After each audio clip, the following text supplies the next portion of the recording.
Welcome to Terraria, the first episode in my podcast for podcast journalism. Terraria is a 2D action-adventure sandbox. Mine trees, build houses, fight bosses, and more.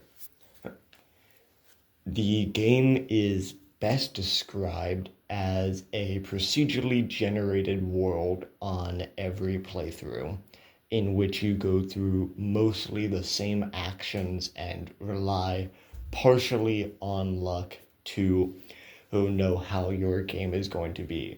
There's many world settings that I will get into, but that is the brief description. It is an incredibly fun game to play with friends, and it is definitely a great game. It is also topically relevant for a reason I will also mention later. Right now, let's get to those bosses I mentioned. There's a total of about 33 bosses in Terraria, not counting remove bosses and one secret boss that got recently added because it's mostly an Easter egg. It's a reskin of another boss you can fight. It's not harder, it doesn't have any difficulty. I don't really count it. And there's been removed bosses over the years because Terraria is a admittedly kind of old game. This was on the 3DS.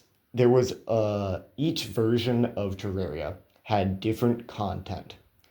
Most of the time, it was one or two extra bosses, specifically Nintendo consoles like the 3DS, got Link costumes and a few other things, but every version is now mostly the exact same standard version, and except for deprecated versions. They don't get updates anymore, which is why I mentioned the DS version, because it's the only way you can play really old versions of the game. Boss progression in Terraria follows a pretty linear style, with there being story bosses, as I would call them, which you need to actually progress the world. Bosses that are only there for loot and to make the game easier. And then there's even less important, like mini bosses. There's bosses that are tied to exclusively events, not like released every year we're going to do X, but events more like it's Christmas, so enemies drop presents and that can give you loot that's special. But there's ways to go about that. You can circumvent anything that's normally limited by time in Terraria. The game is not going to be very mean. We're not playing a gacha game. I will never cover Genshin Impact in this podcast. But when creating your world, there are difficulty settings. Classic mode is default character mode, the standard Terraria experience. Expert mode is intended for experienced players. It has the same enemies, but with increased stats, better behavior, better AI. Loot drops are more frequent. Bosses drop several items only available in Expert. Many other changes to the game. It is the version that most consistently is played once you get to the basic mechanics of Terraria mastered. After that comes Master Mode, which is a harder version in quotes of expert mode. Enemies have increased health and damage, but no major AI changes, no behavioral changes. It's just slightly harder early game in my opinion. And the only thing that's actually important is you have an extra equipment slot, which, trust me when I say, you will miss every single time you don't play a game with master mode on, because it's very annoying to not have that extra equipment slot. And then finally, there is journey mode, which is a completely different experience. It's not harder than in the other ones. It is, in fact, very much easier unless you play a very, very complicated self-imposed rule set. But it's completely different. It primarily acts as a sandbox, creative mode kind of, but you still have to progress the game in a normal way, which means that me and my friend, normally use journey mode as a if you don't want to grind as much mode because you can duplicate items once you get enough of them. You have the ability to control very minor settings like if evil biomes creep forward and various other small tweaks like that. I don't think it would be best to call it an easier mode because you can just not engage with anything cheaty. You can simply play the game on journey mode to avoid major grinding and to have even better control over specific things. But that's all up for personal choice. There's also, these are game difficulties. There's technically character difficulties, which are named almost the exact same with Classic and Journey. And then there's also medium core and hardcore. Journey mode can only be played on Journey mode worlds. It's so that you can't cheat and, go to your master mode world with a Journey mode character or something of the sort. It's just it's just how it is. Classic can enter any world, and then medium core drops items on death. Because normally in Terraria, you simply respawn, and the only thing you drop are your coins, your money. And hardcore is classic hardcore. You have one life, don't die. I almost never see anybody play medium core unless they're playing it to play medium core. In fact, I don't think I've really seen any of my friends do it except for one time. Once again, to do it just to do it. I almost forgot to mention, Master Mode, you do get trophies, because it is technically harder bosses.